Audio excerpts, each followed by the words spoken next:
welcome back to Book Buzz with Jen and Ping, a podcast focused on romance books. Today, we have the pleasure of having New York Times bestselling author Corinne Michaels with us, talking about her career as an author and her current release, Could Have Been Us. Corinne Michaels is who we consider to be one of the queens of small-town romance.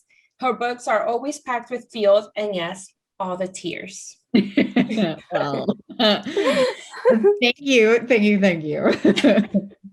And yes, I buy stock in Kleenex. Yeah, and wine. And wine. Well, my assistant would say vodka on certain books.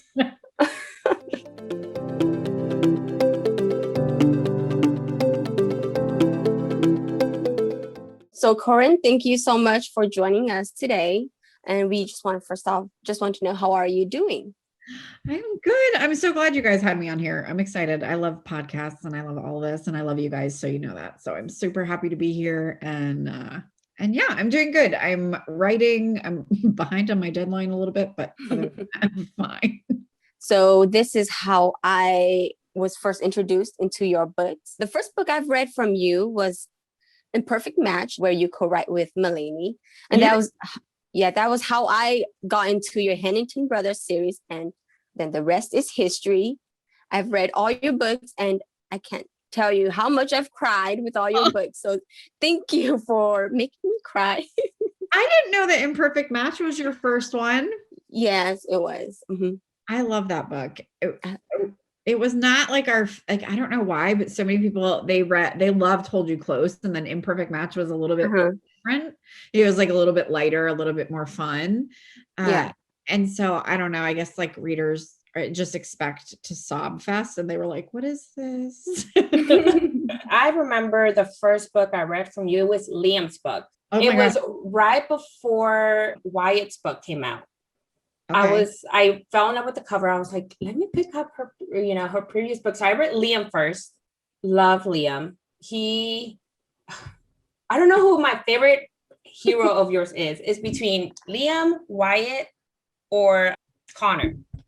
Yeah. Well, you know what? It's so funny because like of those, that group, I feel like they're very similar in their, in a lot of their personality traits. Mm-hmm. Like if I look at Liam and I think like, what is his biggest thing? It was always like devotion and like doing the right thing. And then you look at Wyatt and his was all about like taking care of the people he loved. And he was very kind hearted. And he was also he like was comedic relief in periods when he needed to be. And so was Liam. And also I think Connor, same thing. Like Connor is just a really good guy down to his core, like really sweet, taking care of everybody. So like it doesn't surprise me. And then like I would think Noah would fall in there from One Last Time. Like he's usually like in that group of like the people who love Liam, who love Wyatt, they usually love Noah, they love Connor. And I'll be interested to see who falls in the Willow Creek into that, because to me it was Jack. I thought Jack was really like in that same vein as those guys. But I don't know. We'll see which they like, where they kind of like which Oliver. Hero. I know Oliver for you. Yeah. Well, I will tell you, my editor is obsessed with Oliver. She loves him. So she's so funny. Like she's like, just make Oliver talk constant. I'm like, oh my gosh. Like we cannot just have Oliver scenes throughout everybody else's books. But I love Oliver too. So, and Oliver, I mean, if it weren't for Oliver in Sean's book, we wouldn't have Oliver. And honestly, Jan, you're a huge part of why Oliver's like, why this series became the series. And I didn't know how it was going to happen. Like, I know you were really like, please, I love Oliver. Like he needs a story. And I was like, yeah, I just don't know how the hell I'm going to do this. Like I'd kind of written myself in a weird hole, you know what I mean? When I'm Wyoming, and then I'm like, I'm not writing a book. And I remember when I told you, when I finished reading the book, you're like, he's not that great. And I was like, he is to me. He is. Like, you need his book. Like side guy. Why are you so in love with him? I'm like, I don't get it. But the thing is with you, it's like even your side characters, they're so freaking good. And it's like that's the reason I really liked him, because it's like without giving them much of the story, you do give them the side characters a story. Yeah. And I think that's what makes your stories like really good.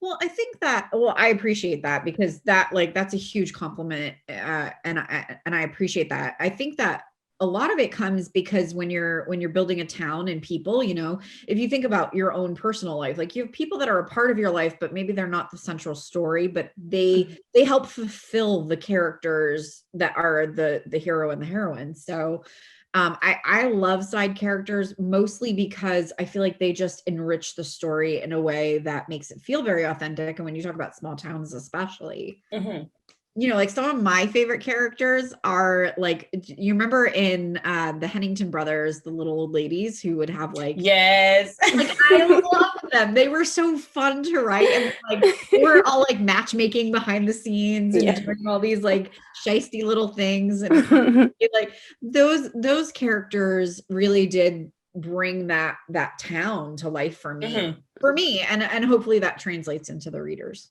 Yeah, it does, because it gives the readers that humor that even though you're crying, you turn to a chapter and then you're laughing because of the stuff that's going on. You're like, oh my gosh, it makes the story even better because it gives it that humor that it needs. Yeah, and always, and I think that's where I maybe get a little bit confused. I'm like, I mean, I don't really believe my stories are rom-coms at all, but there are funny moments and there are funny things because even when life sucks and things are down, there still can always be something that happens that makes you laugh or makes you smile. And it's so funny that you said that, because I remember I posted a picture of Liam's book when I first got the paperback, and somebody messaged me. They're like, oh, is this, I guess because I put that it made me laugh and soon, and they're like, is this a rom-com? I was like, oh honey, it is anything but a rom-com. I'm so pleased do not go in rom-com. I was like, read it, but don't go into it thinking it's a rom-com. Just get some wine before you go into it. Yeah, Consolation was a very special book for me. I loved writing it. And it's funny because when I think back to Beloved and Beholden, and when I had written Natalie, I'd always planned on writing Mark's book next. It always through the whole, when I was looking at the stories and I was like, God, I love these guys. And then there was something at the end of Beloved that Natalie says, and it was so, I don't even know what the word is. It just took me and it was okay, this is what I have to write. This woman I need to heal her. I was not okay with her being who, at the end of that. I needed her emotion for me. I needed her to have her own version of a happy ever after, because ending of Consolation, that was never planned. It never ever, it was a conversation I was having with another author. And I said, wouldn't it really be funny if this was the case? Funny. And he was like, you sick bitch. Is that even possible? And I was like, is it possible? I think it's possible. She was like, no. So we went back and reread the ending of Beloved and Beholden. We read all of it to see if it was even, if I could do what I wanted to do. And then when I realized I had that opening, I just took it. How did you plan on ending it? I'm trying to think if it was that Liam was going to be injured. Or I don't even know that I planned a duet. I think I just was going to write a standalone where Natalie fell in love. I always knew it was going to be Liam. I always knew it would be a friends to lovers, and it would deal with grief because, her husband was dead and this is what she was dealing with. And she was a newborn. She had a newborn, and I don't know. I was very drawn to her. So that's kind of how that took place. But it's funny that I full circle, because Could Have Been Us is the same thing. I had planned to write just your very, and I don't want to say atypical, but your brother's best friend romance. When I ended Return to Us, it really was this is going to be the drama, that was it. And then I was talking to another friend and I was like, God, I just really wish I could have this kind of this. And she was like, well, why can't you? And I was like, I don't I don't know. Why can't I? And that was how chapter 1 was born. I mean, I wrote that book very, I wrote the beginning of that story, in a week, because I just couldn't stop writing. I just was so heavily invested in that, in them and in their story and how that kind of like was going, which is strange, but that's how that was. It turned out really good. Thank you. Heartbreaking, but really good. Yeah. So funny, because I literally texted my assistant this morning. I was like, Christy, I don't think this book is that sad. I'm like, why are these people crying like this? I'm like, I really don't think it was that bad. And she's like, okay. She's like, but I truly, like, I thought it was just really angsty. I didn't think it was high emotion, which is what I'm finding is almost what everybody's saying is like, no, it's like, oh my God, the angst. They're like, oh my God, I can't stop crying. And I'm like, really? But my gauge is clearly broken, y'all. Like, I am clearly not the right person we should be asking if things are sad or not. Well, you laugh at every comment somebody says, I'm crying. You put a laughing face. I do. I'm totally guilty of it because I don't know what else to say. Like, they're there. I can't hug you. I'm sorry, but I'm really not sorry. If you're crying, it means that I did my job. Yeah. Yes. Or if you're laughing, it means, and I wanted you to laugh, not because you're laughing at, like if you're laughing, like there's 2 scenes in that book that I laughed so hard writing. So I hope that people, when they get into those 2 scenes with Stella and Jack, that they laugh, because it's supposed to be funny. And so if that happens, I think for rom-com writers, it's the same thing. If you're laughing and you're enjoying it, like, then they've done their job. I write tragedy romance. So if you're crying, I clearly have done a good job. And that's the thing I told Payne once. It's like, if a book makes me cry, it automatically goes to my favorite book stack. Well, you remember it, right? Yes. And as much as it hurts, it makes me want to reread it. Yeah. Do you reread? Do you guys reread? I do. I want to sometimes, but there are so many books that I don't have time to go back and reread, because there's always new books coming out. Yeah. So I always pick up new books, but I want to reread so many books, but I don't have time for it. I'll reread. My rereads are usually Audible, because at least then I can listen to the story. I already know what's going to happen, but I get to just kind of enjoy it from a different side point. Because I'm a huge rereader. I love to reread. Oh, me too. I think the book that I've reread most of yours is Liam's and Connor's. I can't believe you reread like that. I couldn't. I don't think I could, because you've kind of like, everything now. But it's crazy though, because I still cry like I cried when I first read the book. Oh, wow. See, Yeah. And there's one of my books I can never, ever reread or listen or revisit. And that's why it's book. That book like destroyed a part of my soul writing.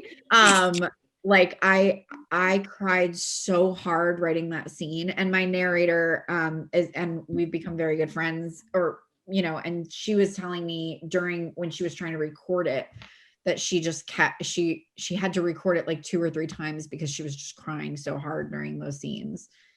So it's like, yeah, that these things are, it's super emotional. And that one for me, and then Say You'll Stay, I don't think I could ever reread the beginning of that again. Oh, that one, yeah. That has a whole funny story on like how I wrote that book, how I wrote that beginning chapters. It's so horrible. I was on a plane going to a signing, and the flight attendant came over and was like, "Are you okay?" Because I just had like tears. I just killed somebody. It's fine. And then I like realized what I just said, and I was like, in a book. It's okay. I don't mean really. That's funny. Yeah.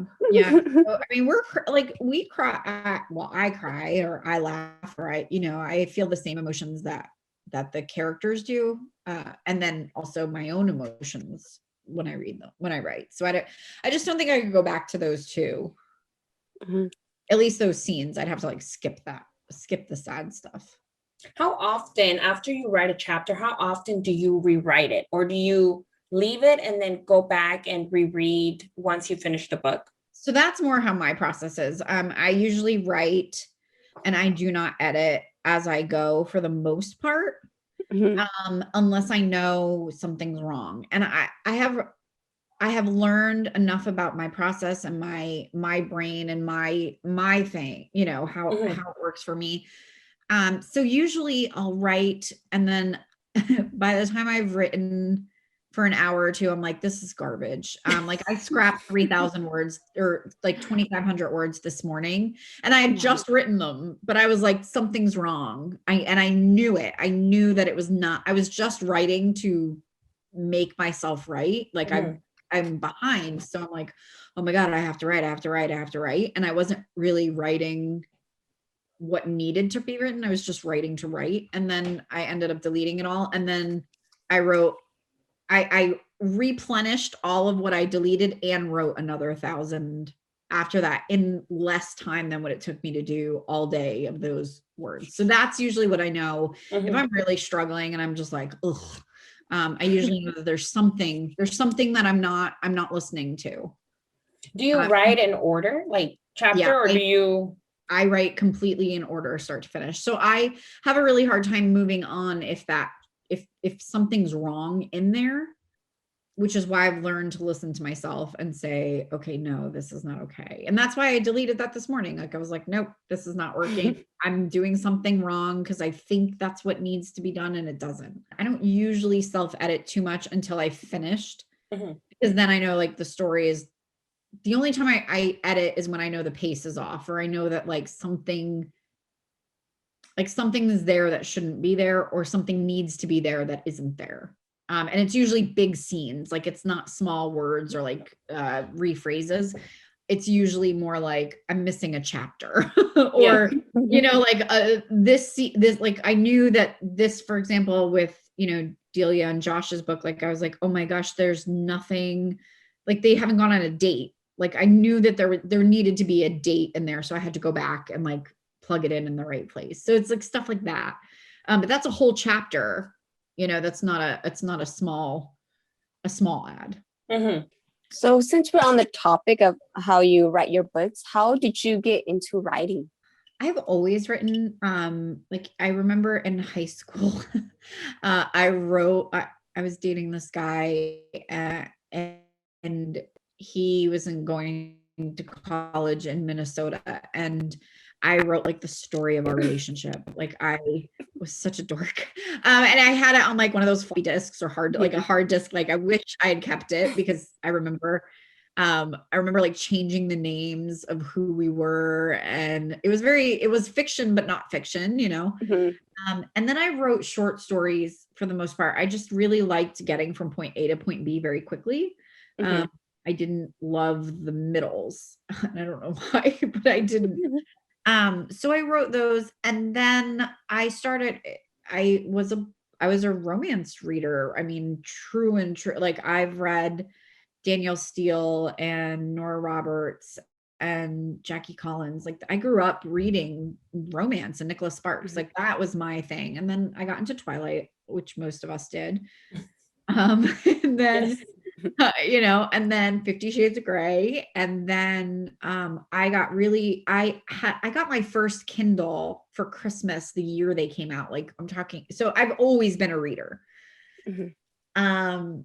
And I don't know, it just kind of, it feels like a very natural progression in so many ways. But I was a blogger, and I was reading and reviewing, and then I started beta reading for 3 really well-known authors. And when I started beta reading, I was always writing. So one of them asked me, send me your stuff. Like, I want to read yours. Like, you rip me apart all the time. So let me repay the favor, kind of thing. And it started as a joke. And I was like, well, I don't know. And it was the first time I was really writing more of a novel. Like, it wasn't 5,000, 10,000 words. That was just, they met, they got married, and that was it. Like, there was like meat to the story, and it was beloved. And so I was writing it, and I just kept going like, gosh, this is like really, I just keep going and keep going and keep going. And I saw a lot of differences in my writing in that sense. And so I sent it to one of the authors I was beta reading for, and she sent me a ton of notes back and was like, this is crap, fix it. And I was like, all right then. And she knew me and knew my personality, that like telling me that it was crap was going to make me want to not have crap. Mm-hmm. And so she was always fantastic with her notes, because as hard as she was on me, it made me a better writer. It made me understand what I was doing wrong. So I was really, really lucky that like my beta readers at that time were all, like, I mean, they were huge names in romance at that time. But they really helped me and helped me understand what I was doing wrong. And so I don't know if I would have, I would have written Beloved and Beholden anyway, because that story was so important to me to tell. So when you started writing, did you always plan on your writing style to go into, because I know you see people refer to you as the author who makes you cry, and it's like your books are full of angst and everything. Is that what you were aiming for when you started writing? Or how did you decide that was going to be, that small town was going to be your go-to? Well, I didn't. I mean, the first series that I ever wrote was the Salvation series. And so, those were military. There's no small town. It was just really centralized on the relationships. So I have Catherine is like 99% me, in Beloved and Beholden. She is vulnerable. She was at that time, especially when I was writing that book, she was insecure. She didn't believe anything good about herself. She didn't believe she was worth anything. She never felt like she was enough, she had daddy issues. So, all those things were very much what I was dealing with in my own life. And so, I just wanted to focus on her and her finding that like she was good enough, and that she was strong, even though she thought she was weak. And so a lot of the flack that Catherine gets, like, I get it. She was difficult on herself, but she beat herself up far more than anybody else could have ever done. And I feel very much like that was very, very, for me at that time, very true. So then like Natalie's story, and then Mark's story. And then I wrote Say You'll Stay, and Say You'll Stay is a very, very special book to me, for many, many reasons. But like the events that happened in that book are real events that happened to somebody in my life. So I wanted her to have a voice. If like Presley is my friend, and what I wanted to have happen was Presley got a second chance at finding something after she lost everything. Mm-hmm. And so, I mean, I when this happened to my friend, I felt very passionate for her. And I think that that's when when writers often have those kind of books, like those books that are very special to them. It's because it's personal. But Say You'll Stay I never had intentions of it being a 3-book series, 4 books really, with Cooper. I never thought, oh, I'm going to write this for these reasons. Like, there was never a plan.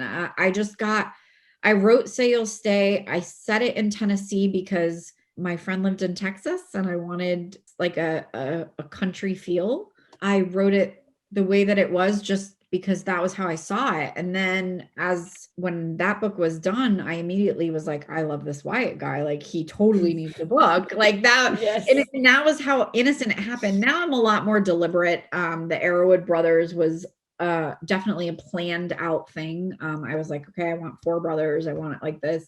And I knew it had to be planned out because the whole plot for all of their books happens in book 1. Like if the dad doesn't die and they are forced to all return home for that 6-month period, none of them ever come back. You know what I mean? There would have never been a reason. So that was a different, and I like small towns. Like if I look at the books that I've written that are my favorites, I just really liked that small town, high emotion. I mean, I love to feel when I read. Like my favorite books are the ones that made me cry. So I think that like if we always tell authors always say, write what you love, write what you want to read. And that's what I do. I write the books that I want to read. Yeah. And what I like a lot about your books is the heroine is always so strong. And it's like, because I've read books that it's kind of hard to get into it just because the heroine I like seeing a heroine that's strong, and at the end of the book, having her be this fierce woman, just because, as a woman, that's what you want to see women do. Yeah. And I think that sort of your books always end up giving us that strong heroine that even if, like, for me, I take it to where if I'm reading a book and I'm very, down or whatever, at the end of that book, it's like, okay, this book, no matter how hard life can be, you can get up and be somebody or, do what you want to do. And I think that's what I love about your books. Like your heroines are so strong. Even in their weakness, I always think that, like, I feel like women in general, we often feel like we're weak and we need a man or we need somebody or we need something. And that's why I like my tattoo. And I think it's Stella has the same tattoo. No, Jessica, maybe. I gave one of them my tattoo on my shoulder and it says strength isn't measurable in Latin. And Natalie says that to Catherine because Catherine says to her, like, I don't know how you're so strong. Like I wouldn't have this much strength. And Natalie says to Catherine, like, strength isn't measurable. Like you don't get a finite amount of strength in your life. Like God, I don't believe that, like, you're born with X amount of strength and that's all you're ever going to get, because even at your weakest, you can always dig a little deeper. Like, and I think that women, especially, moms, we put everybody else's needs first. We take care of everybody else, even no matter what. And we take care of ourselves last. And I always think that, like, the heroine of the story needs to be her own hero, even when she is at the bottom of her depth. She is at the bottom of the floor. He can help her up, but she's going to be what pushes herself through that. Yes. And I feel like, I think you and I were talking on Instagram and you were saying how Stella really was like, you loved her more than like you loved Jack, which you said had kind of surprised you. But I think that it's funny because I feel very like Stella was, when I wrote Return to Us, I was like, I have to write this girl's story. Like I have to write Stella's story. And I had 2 people try and talk me out of it. They were like, your characters really, like your readers really love the guys, the brothers. Like, I don't think you should write her book. And I was like, no, she's going to go next because I have to write her story. Because I just loved her. I loved her. I thought she was fun. She was fresh. She was strong. She put up with 4 freaking brothers and, like she survived the tales of it. So I don't know. I loved her. So anybody that says that they love her, I'm like, yes, me too. Yes. Cause I mean, I think everybody as women, we want to read about women, like you said, lifting like themselves up. Yeah. And that's what, for me, when I was reading Stella's book, it's like, and you even said it, she did not change No. for anybody. She kept true to herself. And I think that's why your books, like you said, no matter what they're going through or how low they get, they pick themselves up no matter what. Well, in Could Have Been Us, the one thing when Stella and Jack were fighting about what they were going to have to go do, you know, and he was like, no, like, because he's trying to protect her in my mind. Like, he knew what she was about to endure emotionally, and he was just trying to save her from pain. But yet she was like, no, like, this is what I have to do, and you can either get on board or get out of my way. And you know, but yet she wasn't asking him to make the same choice that she was going to make. And I think that, like, that's really the part about her, especially, is, like you said, she never changed. Like, she wasn't going to ask anybody else to make the same decision she was going to make. But don't tell her she can't do it. Yes. Like, don't tell me you don't have to agree with me, but you don't have to agree with me, but don't you dare tell me not to do what I want to do. I love that. I loved her. And that the beginning of the book, I never, ever saw it coming. Yeah. But the way it, you know, the book went, it's like you kept seeing her get stronger and stronger while I cried. But it's like at the end of it, you're reading it, and that's why I told you she never changed. And even with Jack, yeah, I liked him, but Payne is the one who always is more for the heroes. I'm more for the heroine. So it's like with Stella, I absolutely loved her. And I think Payne was like, well, I really like Jack. Didn't you say that? Yeah. I like Stella too, but see, I'm always backing up the guy. Okay. I don't know, maybe it's just my genes. I don't know, but I'm always backing up the guy. I love Stella. Jack and Stella, they both have their own, of course, their own feelings. So I don't know. I feel like there were times when I was annoyed with Jack because Jack wouldn't just do it. Like, get together with her already. Why would you even wait? There are times when I was frustrated with Jack, but I understand because of best friend's sister. So I understand that part. But when I first read the first chapter, I, like Jan, I did not see it coming. And I already cried. I don't know how many times I cried for the book. But I was like, Jan, you need to hurry up and read this book. I need to talk to someone. And Jan was like taking her sweet time reading the book. But she's the one that messages me like 600 times. And then finally I was like, Christy, send Jan the book, but tell her not to tell a single person that I'm sending it to her early. Because, you know, whatever. And she's like, and then I hear nothing, not thank you, not this book is bullshit. What did you make me read? Not I hate this, not I love this. And so I finally was like, are you kidding me? No more no. But it's like I told you, I'm making you wait like you made me wait. Oh, okay. So got it. No, because Payne finished it first. So I was reading a bit. She kept saying, oh, it made me cry, I was like, okay, let me read a rom-com first. Then I'll dive into it. And then when I read it, I was like, oh, crap, I should have read a rom-com first. I don't know. I clearly my judgment is not what we should all listen to regarding things. Like when Pang finished, I was like, wasn't that one part so funny? She's like, like, we'll talk about that one part. I was like, isn't it funny? I was so funny. It was funny. That one part was really funny. Like, I just have to hold on to that one scene. So from all your characters, who's the most troubling character that you've ever written?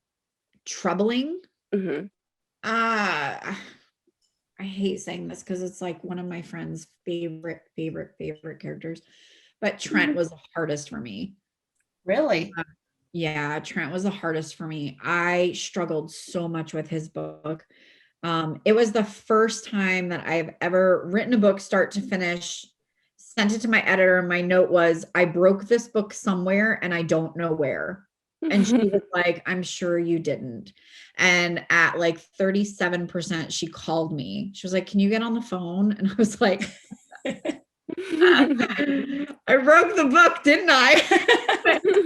And she was like, yeah, and I see where you broke it now. And I was like, it was the first time I think I had to rewrite 40 to 50% of that book. Really?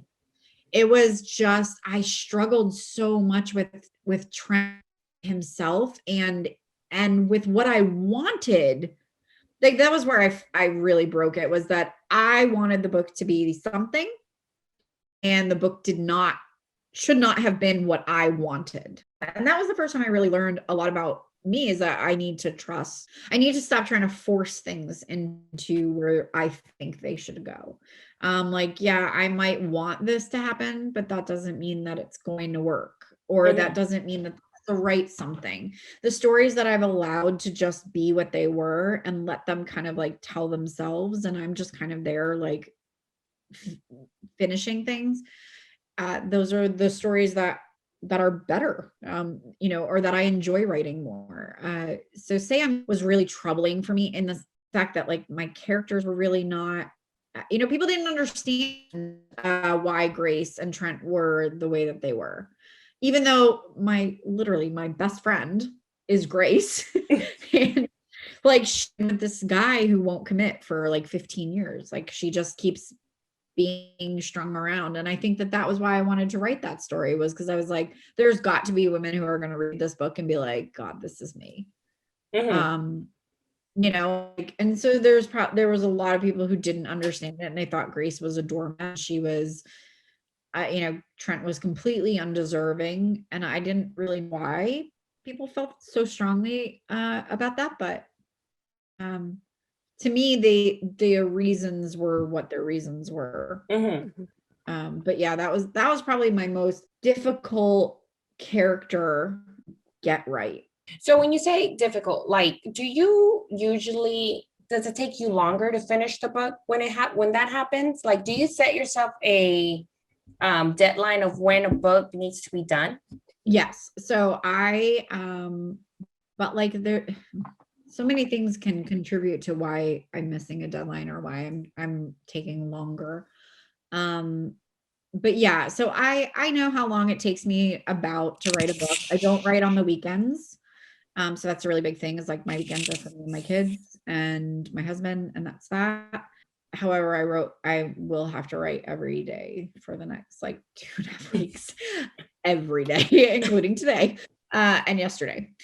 So yeah, I think I don't remember that I don't remember that same took me longer, because I know that it took me longer. I just didn't know what the hell I was writing. I mean, I can remember points where I mean, we cut 40% of that book. And I remember just like my editor was like, we spent hours trying to figure out how to save what we could save and make it so that I was still telling the right story. And in the end, it was much better crap I had given her. So it was a good thing. It was really a good thing. And my editor is really good about calling me to the carpet and being like, this is not, what the hell is this? Like, this is not your best work. Like, you need to go back and fix things. So yeah, I don't know. I don't know that it was more difficult to write as much as it was more difficult to get right. So from that, because I know you said Trent was the hardest character which one was the easiest? Like, which one was the one that the story you knew how it was going to go from the beginning to the end? Well, Come Back for me is one for sure. I knew, I had that planned really well, except actually that's a lie. I did not know what the twist was going to be in that book. I got to like 50% of the book and I went, whoa, what the fuck is the point of this? I literally was like, I don't even know what I'm like. I don't know what to do. So I called Allie Martinez, who's like one of my favorite people to talk plot with. And I was like, I don't know what I'm doing. I'm like, there's nothing. I mean, I've got nothing. Like, the situation had resolved itself with the ex-husband. And I was like, I don't really know what I'm doing. And she was like, well, what about something like this? And I was like, like Allie's go-to is like, what if you have like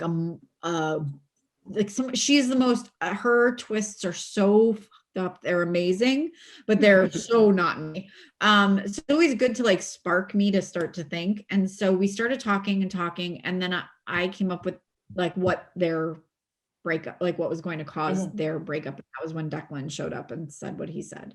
So that was not planned. I had never planned for that to be, but I had written all of that in the beginning, that like how everything with her family and how she came to be living the life that she was living.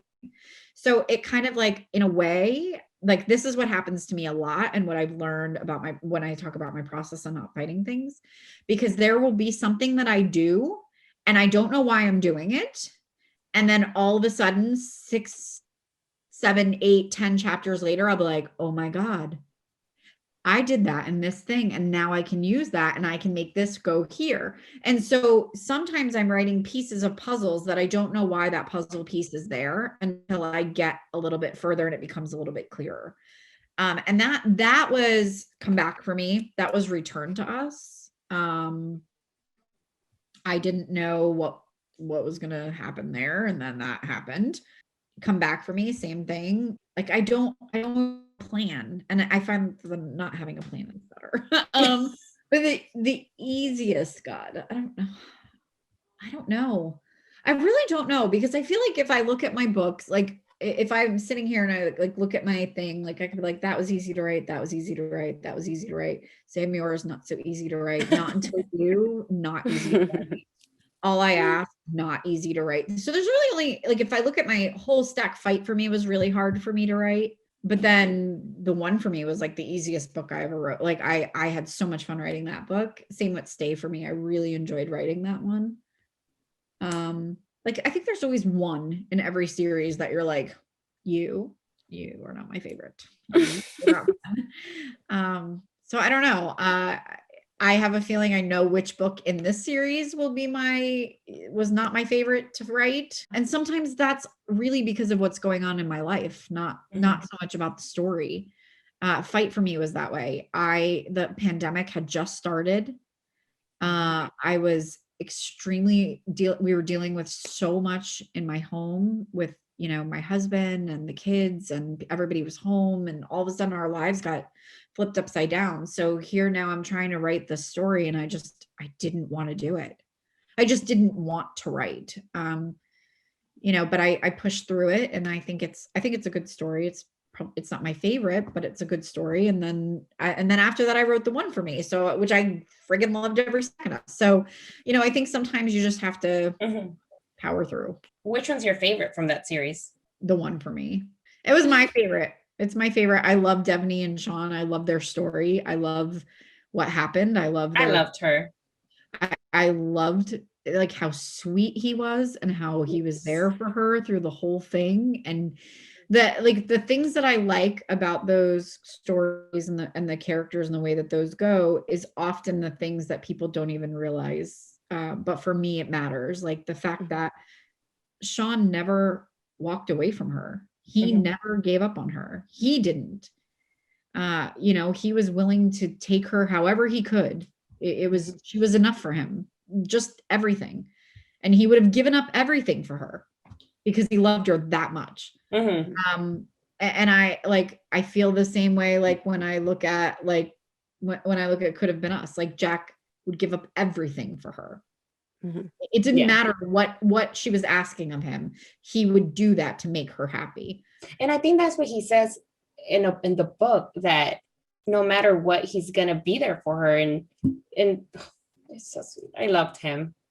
Yeah, and I think that's what Sean to me was like the sweetest of them. Like Connor was sweet, and I loved him because he was the first. He set that series up. I already said like 𝐁𝐥𝐿𝐿's not my favorite. Of the brothers, I really love Jacob too, though. I think him and Brenna were a really beautiful story too. But Sean, and it could be just like what I was writing at that time, just how important I needed a hero like that. And so Sean is my favorite brother out of that. And it's more because I just felt like he was so effing perfect for her. He was so perfect for her. He was like exactly fashioned to make Devney happy. And she was for him too. And it took them so long to really figure that out. Yes, but it's Sean for me. When I read that one, I remember I told Ping, I was like, I don't know if, if he'd be Connor for me, because I loved Connor. When I read it, I was like, oh, he's my favorite. He's going to be my favorite. And I read Sean's book and I was just like, well, like because he is so, like you said, he's so sweet. He would do anything for her. And he never tried changing her. Yeah. And I think that's what I like about a book too. It's when the hero accepts the heroine the way they are. And that's what I liked about it the most. And I liked when he finds out everything from Devney, like when Devney has to admit what her, you know what I mean? Like come clean about everything and be honest.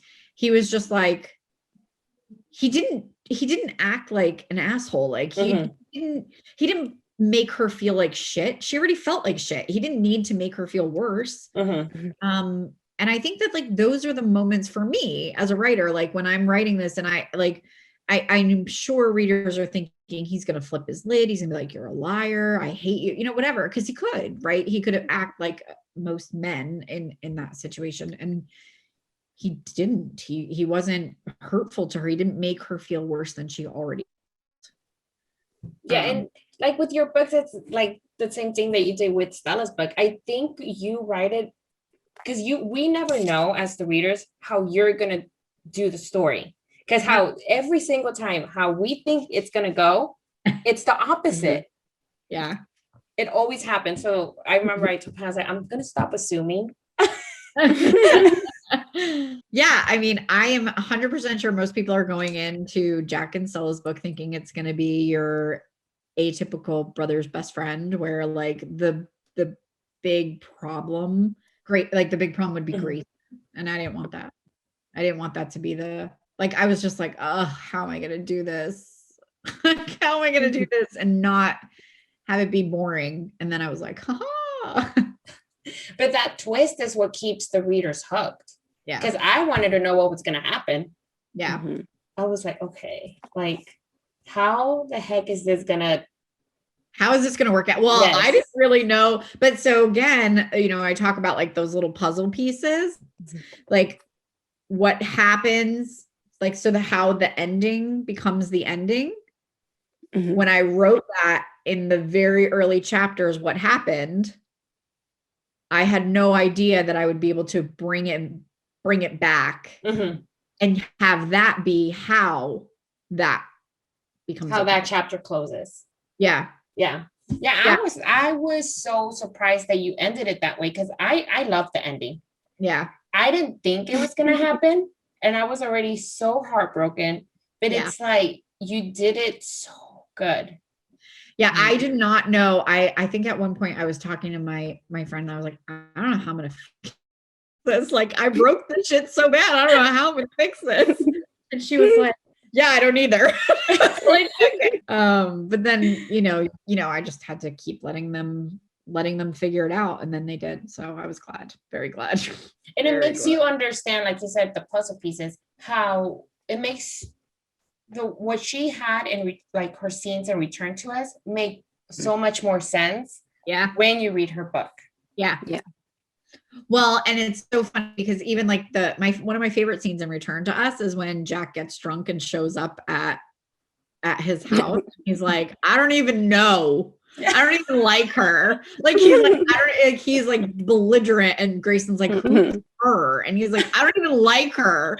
And meanwhile, and then like when you read that scene in you understand why he's so drunk and shows up at Grayson's house. And you're like, oh, you hot mess of a man. Like, but that's why for those of like who might not understand, and why I went in Could Have Been Us, and why same thing in A Moment for Us. Like, I go back before you know what's coming, because I Mhm. think you have to see it. You have to see why. If I didn't go back and like, because with Return to Us, it ends at the wedding, and then in Could Have Been Us, it starts way before the wedding. It's like 3 months before. They're not like Grayson and Jessica aren't even together when it starts. So, and I think that was really important because I did to understand why Stella was doing what Stella was doing. Yes. And I think that I think that as a reader, as a writer, I really enjoyed watching all of that shit that nobody knew what was happening. Because we didn't know, like it wasn't on the page. It couldn't be because it was Grayson and Jessica's story, not Stella and Jack. So yeah, because there was some scenes that she had in Return to Us where you're like, oh, she's so crazy. She's, this party girl or whatever. And then you get to her book and it's not how you expect. It's not what you thought she was going to do. Not what you thought was happening. Now you know why she was saying what she says. Yes. So yeah, it was fun. I really, really had a lot of fun writing it. And can I just say, I love when you do single parent books. And if you notice, I think like 88% of my books are single parent books. I don't know why. And it's like me and Ping has said it. You're one of our top single parent romance authors that we go to. Yeah. It's so funny because like whenever on Instagram, like the challenge will be like pick your whatever. And it's like I was like, I just want to like take my whole stack and be like, here you go. Parent romance. I can't. Return to Us was the first time I did a single father, which I thought was fun. That was the first time I've ever done a single dad. I've always been single moms. Like if I look at the Second Time Around series, like One Last Time, If I Only Knew, they're single moms, Natalie, single mom, Say You'll Stay, single mom, All I Ask, single mom, like come back for me, single mom. Like I don't know. And I don't know if it's because I was raised by a single mom. So it's like subconsciously, that's where I like can draw and remember like what it feels like as the kid. So I can only imagine as a mom what that must have been like for her. But your little kids are always so funny. They're like so adorable. But they should be. They're kids. I mean, do you know how many people hate Danielle's daughter in If I Only Knew? Really? And I don't know why. I thought she is like an authentic 16-year-old. Well, I guess because she was like, that sassy stage. Maybe that's why people were like, Well, her dad died and she's in high school and she hates everybody. Yeah. So I thought she was me at 16 who hated it. Like, I don't know. I thought she was so fun like, when she gets caught smoking and her mom's like, I'm going to kill her. And Nicole's like, yeah, because you never smoked without, like I thought that the comedy came from the fact that like, this is probably what most moms of teenagers were dealing with. Yes. Because even in the little extra scene that you wrote for Liam, how when she goes to prom and everything, it's so they're so funny. And then the son gets caught in the car, like making out with the other girl. Like this is what I'm living. I have an 18 and a 16 and a 15-year-old. Like this is my life. Yes. Oh, I miss them. I need to do a reread of Liam. Here she for goes. like the 100th time. For the 100th time. I love it. I think Liam, no matter what, will always be my favorite. And I think that's because he was the first book I picked up of yours. Yeah. Yep. Plus he's so, I don't know, he has the biggest heart. Yeah. He does. He really does. He's a sweet, sweet, sweet guy. I wish that like he was real. Trust me, so do I. Would you ever, because I know, like I said, when we think of you, we think small town Angus books. Would you ever write a dark romance book? I don't think so. I don't think my mind works that way. I think Defenseless is the darkest you're ever gonna get from me. There's your dark romance from me. I don't know. I mean, I love reading them. Like so I love like Captive in the Dark, and I love Tears of Tess, and I love J.M. Darhauer. So like all of her mafia books are like my jam. And but I don't like, I read those and I'm like, y'all are some scary minds. Like, I don't know. afraid of thinking about this. So no. Yeah, I don't think I would ever write a dark romance. No. I just don't think my mind works that way. I'd be like, how do I? Is there anything you can tell us without giving too much away, of course, because I know you won't say anything about a moment for us? I mean, so a moment for us will pick up at the end of Could Have Been Us, where you'll find out like how Delia and Josh are going to handle the situation themselves in. I think it's interesting. It definitely didn't start off the way I thought it would. But so their story is really just finding out why Josh is the way he is too. You learn a lot about like what he went through. He is so against relationships and marriage. I mean, we know a little bit from the Parkersons' family history. Their family life was not.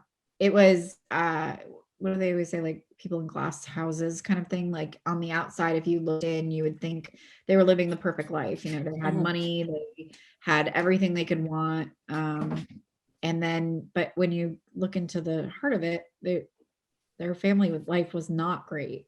So you kind of understand Josh is the oldest. So I think that you'll learn a lot about why and what he went through as being the oldest sibling with them, and how much he protected them. Because I think that you don't know that until we really I got into his story, was just how hard his childhood was on him, being the oldest and wanting to protect his brothers and sister. And then that protectiveness really comes through his whole story. Like that's who Josh, in my mind, he is the protector. He is the guy that wants to fix everything. And if he can't fix it, then he's failing, and he does not like to fail. So sometimes those kind of people, for him, avoidance is better than failure. And I think that's really hard, especially because Delia's like, yeah, get over it. Like she's like, I don't get this. Like life sucks. Okay. But like, you've got all of this. And he's like, yeah, no, that's not, like, I'm not just going to get over it, but thanks. The two of them, they're a lot of fun. And I will tell you, like, she is hysterical in the beginning. Like every time something happens, like she just keeps telling him, like, I'm over you.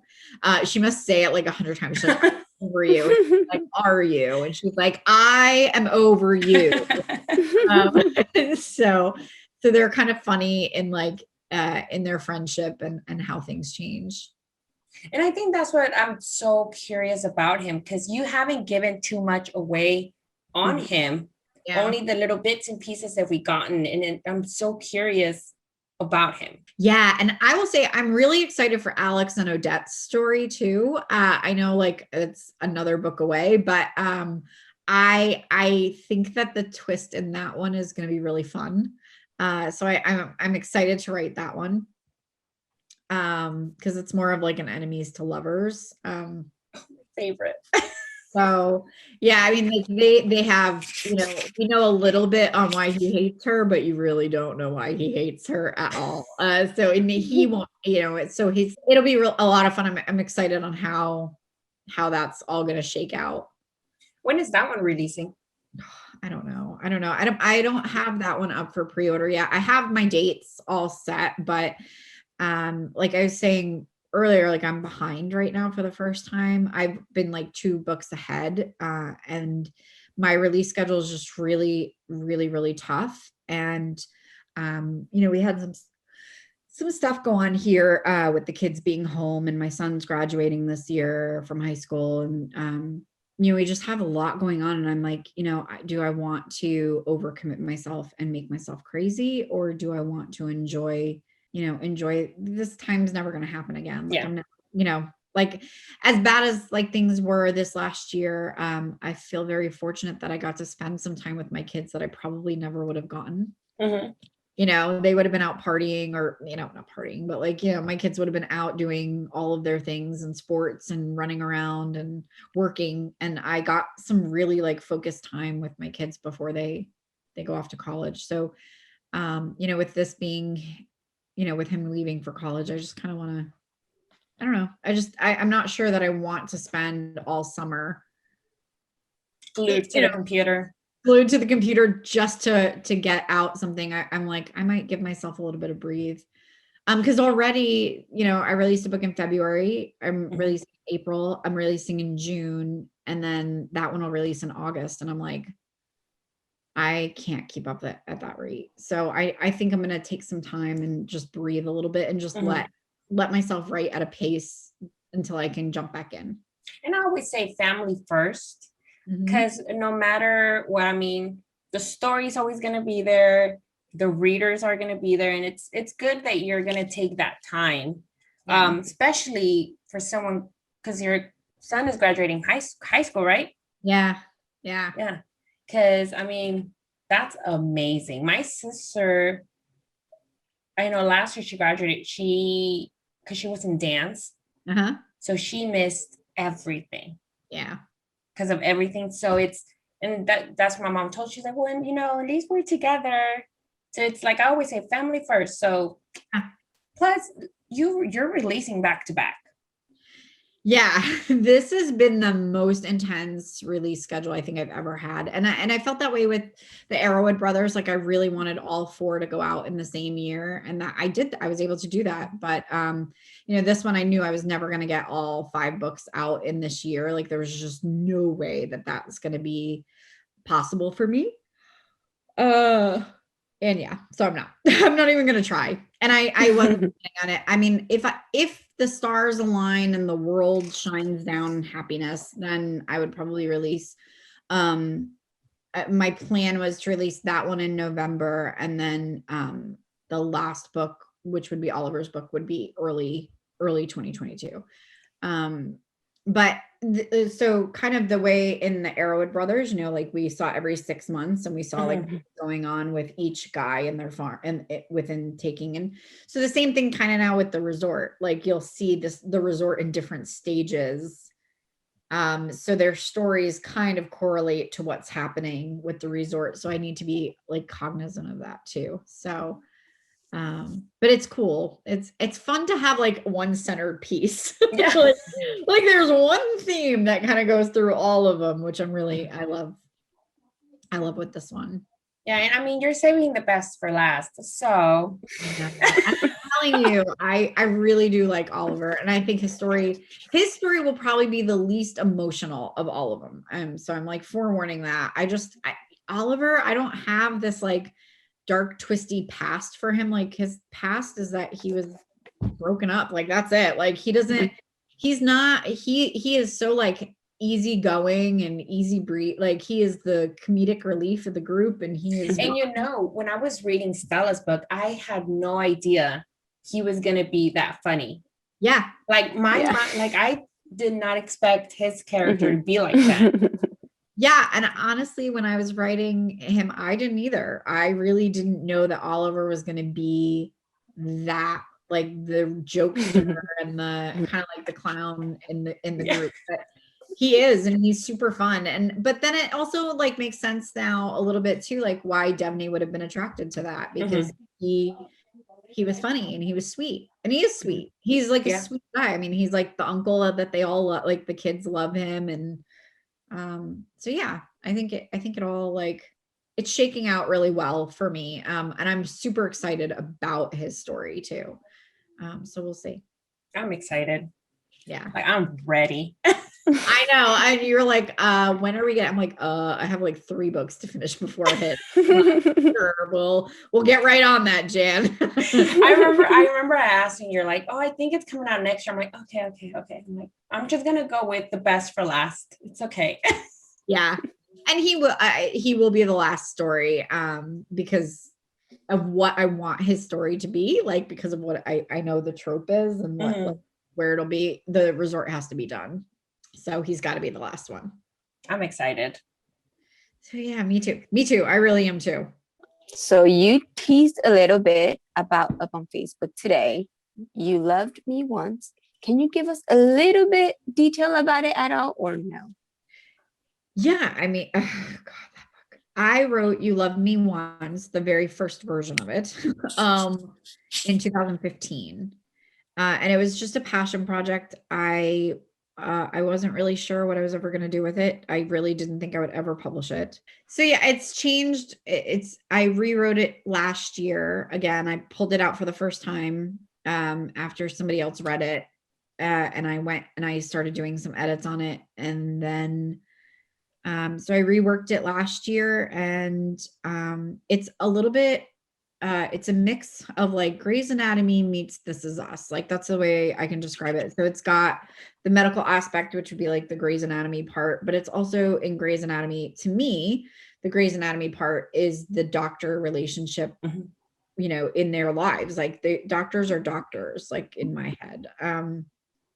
And then the This Is Us side is you'll get to learn a lot about Serenity and her family, and you know, how she became the woman that she is.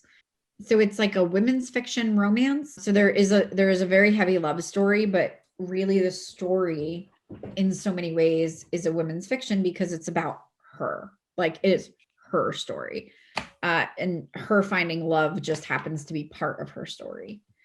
But yeah, it is, I think, angsty in that there's a lot of twists, a lot of constant things, because it's her life. Like her life is happening and you're watching it play out in front of you.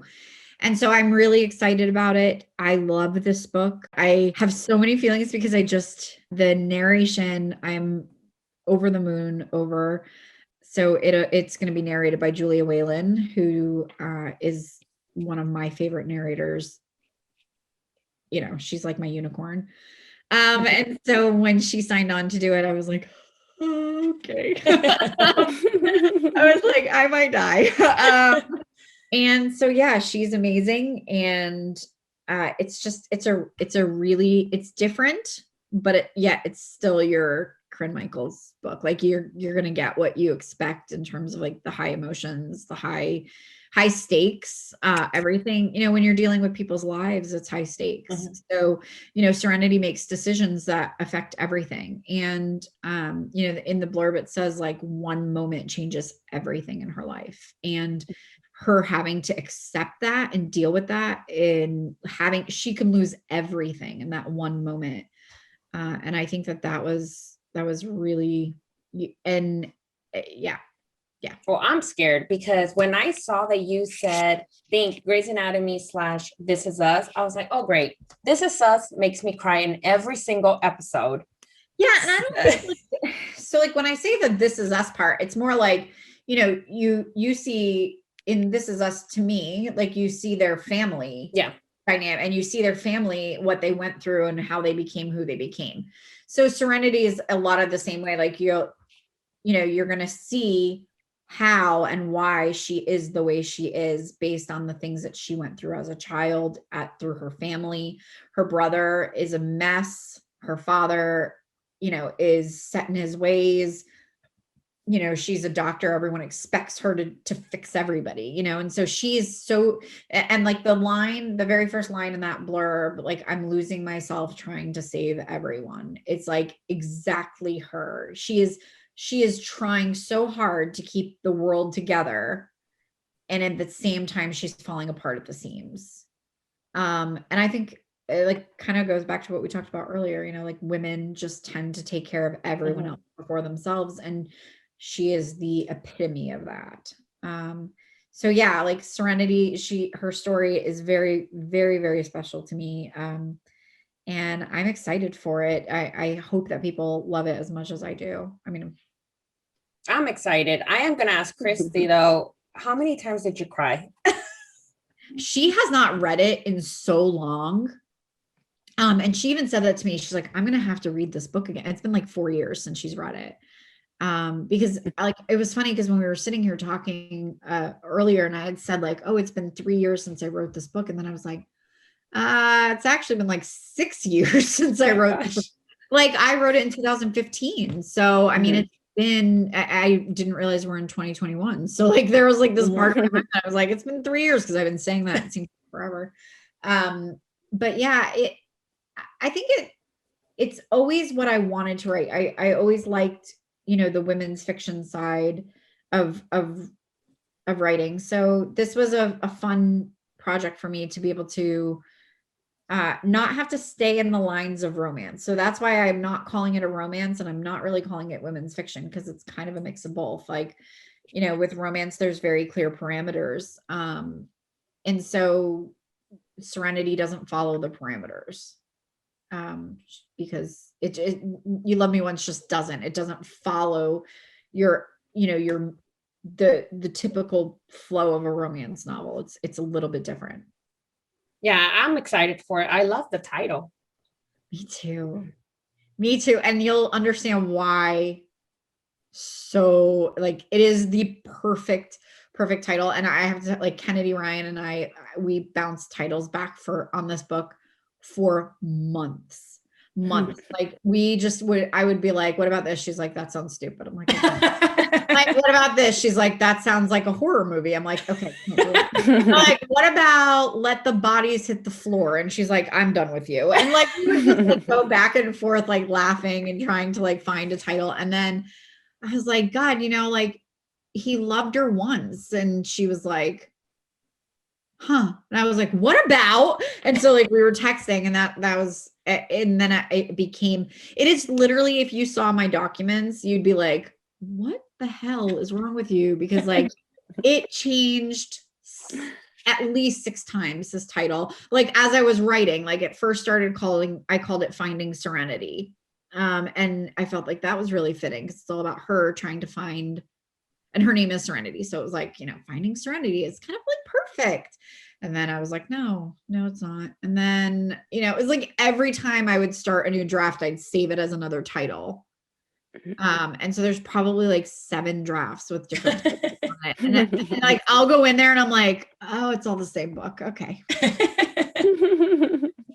Do you usually change your titles No. a lot of times, or do you start a book already knowing what the title is going to be?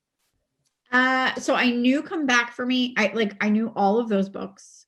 I knew all of these books. I knew the Parkerson siblings. I knew what they would be. Say You'll Stay, I knew. And then I just wanted to stay in that same like cadence. Beloved, I always knew. Beholden, I did not. Consolation doesn't even sound like a good romance book. I don't know how, like, romance title. I don't know how the fuck I came up with that one. I think it was like alphabetical. I was like, words that start with C. Like con. So the same way, like, even with indefinite and infinite, I changed those quite a bit. Like, it was insatiable, or in I don't remember. I changed that one twice. But no, We Own Tonight changed quite a bit. Actually, that one changed twice. But that was another one of those, you know, when you, like I was saying, I wrote that book and I never planned on releasing it. We Own Tonight was never really going to be, it was a total joke how that book like got plotted out. It was like my 3 best friends and I joking at, like, in the car on the way home from a New Kids on the Block concert, like, wouldn't it have been funny if this had happened? And I was like, I would have died, and then I would have dumped his bones. And so that was how We Own Tonight started. It was like, and my best friend was like, you have to write this book. She's like, you have to write these women that are in like their 30s and 40s that still go to boy band concerts because they can't seem to like let go of their youth. But those books were so funny. They were so cute. They are literally me and my 3 best friends. Like, each one of us, that is 100% us, is 100% how we are. Like, each of those girls are based, like, their personalities, their looks, everything is based on one of them. Because that was how that story came. Like, it was the 4 of us at a concert, at a New Kids on the Block concert. I love it. That's so cute. Because we are total dorks, and we still go, like, we still go last year, because I don't even care. And I would have gone on the cruise too if Corona didn't happen, but whatever. And we could have had a new book if that wouldn't have happened. I know. But yeah, so I don't know. I think that those are the only ones I think that really ever changed. Mel and I had a really hard time with Imperfect Match, coming up with the title for that. Hold You Close was super easy. We knew that title going in. Imperfect Match, we went back and forth and back and forth. But other than that, I don't think any of the other ones I really had a hard time with. Now, what I have to do now is I have to come up with all my titles before I start writing, and I have to send it to two of my friends that always have titles. Our titles are so freaking close. And so that's what we do now with each other. We send each other our titles and we're like, do you have any of these? And then they'll be like, no. And I'm like, I call dibs on this whole list right here. And then we go forward. Like Amy Jackson and I swear to God, she'll send me a book and she's like, this is my new title. And I'm like, fuck my life. I'm like, and so I text her now and I'm like, this is my theme. This is what I'm thinking. These are my titles. And I was like, please do not take any of these. But like Amy and I are so funny because we're always like, we always tell each other when people are like, if I like your books, who would I like next? And we're always like, read hers. I love it. I love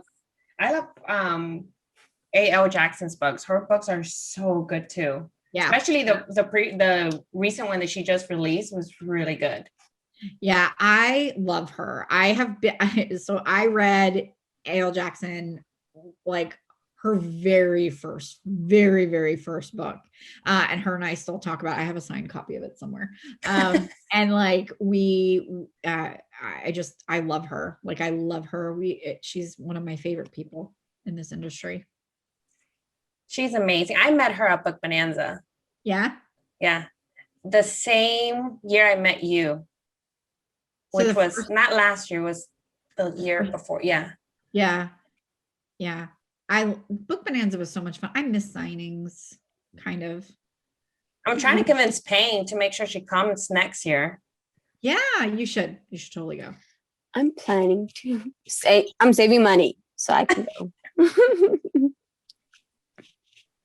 Yeah. So funny. I made a joke to Corinne the other day because you posted a picture about Book Bonanza and I told you, oh, that was the day you ignored me. Yes. That was so mean. Oh my God. I was horrified. You don't even know.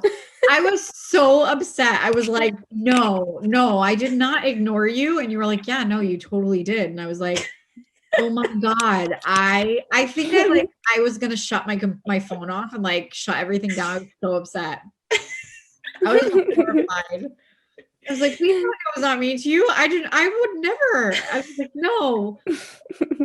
And then I was like, no, I'm just kidding.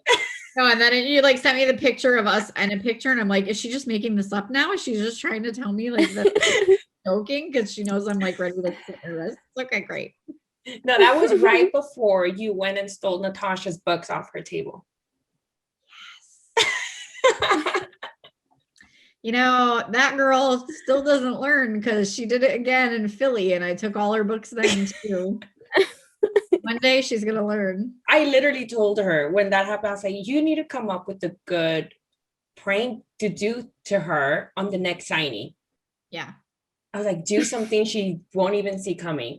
We have stickers that say like overrated and meh. Like we have like friendship goals stickers. Like her and I are we're so horrible to each other. It's hilarious. But yeah. You guys make us laugh. We make ourselves laugh more than anything. Like she'll say something and then she'll text me and she's like, and I'm like, I go on freaking Facebook and try and find what asshole thing you did now. But yeah, like she's a mess. And her and my husband, like they joke all the time with each other. Like she'll be like, send this to him. I'm like,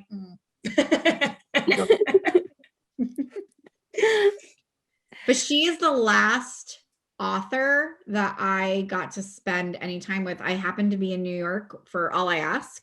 I was in New York City doing like promo stuff to get ready for that release right before COVID. Like I was literally there the week to 2 weeks before COVID became like COVID or, you know, whatever. I mean, I think we had like in America, we maybe had like 33 cases and they were all in Seattle. Yeah. So, you know, it was like early in that. And she was in New York City with her husband for business, and she's like, let's go get pizza. And I was like, fine. And so I walked like 30 blocks to go have pizza with her. And so she was saying it to me, she's like, like we're like the last people that got to see each other. And I was like, before they closed you in Canada. I know. Yeah. So she is one of the last people I got to like hang out with, and Andy Arndt, and like, so yeah, it was good. It was a lot of fun, but I miss like people, a little bit. Yeah, it was so funny because before they canceled Book Bonanza this year, I think it was you had canceled because something had come up and you weren't coming after all. And then she canceled. I was like, what? Only because she's not coming, you're not coming? Oh, I don't know what well, I don't remember I think I canceled a Polycon. Well, Polycon canceled itself. But yeah, I couldn't do Book Bonanza this year, which I don't know if I think it's not happening this year, right? No. I wasn't going to be able to do this year. But hopefully I will be there next year. So yeah. I know. I saw you in the list and I was telling Ping, I was like, hopefully she doesn't cancel. I was like, 'cause she had canceled this year, I think. Yeah, well, this year I knew I wasn't going to be able to go because my son was graduating. Like he graduates high school the weekend it was supposed to be. And I was like, oh. So yeah, like I couldn't imagine being like, sorry, dude, can't be at your high school. So yeah, I don't know. I'm excited for signings to slowly start coming back. I think it's going to be really hard for a lot of people, and I don't think like any of us are really thinking about how hard it's going to be around people like that again. Well, Dallas is having one in September, so that's going to be interesting. Yeah, I just like there's like an anxiety around being around people again. It's like, well, and I'm a hugger. Like I loved like when people come up to my table, like there's this thing, like you want to say hi and you want, you want to be friendly and you want, like hugging is kind of like what we all do. And, I just don't know, like, do we hug now? Do we not? Like 6 feet. Yeah, like 6 feet. Like, thanks for reading. Just slide your book into the class. Like, I don't know. It's so weird to me. But yeah. Hopefully everything's good and we'll see you at Book Bonanza next year. Yeah, Peng, you totally should go. Yeah. I'm gonna support Jan in the bullying of you to go. I'm making her come. Yeah. I was like, you have to. Like, you can just stay with me. It's okay. You don't have to pay for a hotel. Yeah, because you're in Texas, right? Dallas, yeah. Yeah. So it's an easy drive. I think I live 10 minutes. Oh, wow. Yeah. So that's even. But she'll come and you'll see her at your table. I'll be there. I'll be there. Fine. I'm just accepting my fate now. But thank you so much for coming and doing this interview with us. It was amazing. And like I said, we love your books and we're so excited for everything that you're taking out this year. And take a break and then take a break. Just breathe in. And like I said, we're all family first and we're going to be waiting for your books no matter what. So especially Oliver's. I know. Don't worry, I will not fail you. That's the only reason this series has come to life anyway. So, no, but I appreciate you guys having me on and I thank you so much. And I love you guys. You guys know that. You guys make the most beautiful things ever on Instagram. It's just so amazing to me. You guys blow me away. Like I see some of the stuff you guys create and I'm like, okay, I'm gonna go back on Canva and just quit life. So no, but thank you and congratulations on your new release. Thank you. Which is amazing. I loved it. I love Stella and I'm so excited for everyone to read it. And I'm so excited for You Loved Me Once. Yes, thank you. And that'll be soon too, right after this. Yeah. No rest for the weary. For that one, I promise, as soon as I read it, I'm gonna like psycho message you as soon as I finish it. I look forward to the psycho messaging. But thank you so much and we love you and hopefully we'll message you as soon as we read your next book. I can't wait. We can't wait. Thank you guys again for having me. I appreciate it. Thank you. Thank you. Thank you so much to Corinne for joining us today on our podcast. We had so much fun talking about all of her books, and her book could have been us released yesterday, so pick it up if you haven't read it. It's amazing. It gave me all the feels. It's everything you want from a romance book. So pick it up. If you have any questions, message us on Instagram or leave a comment below. Thank you. Have a good rest of the week. We'll see you guys next week. Bye. Bye.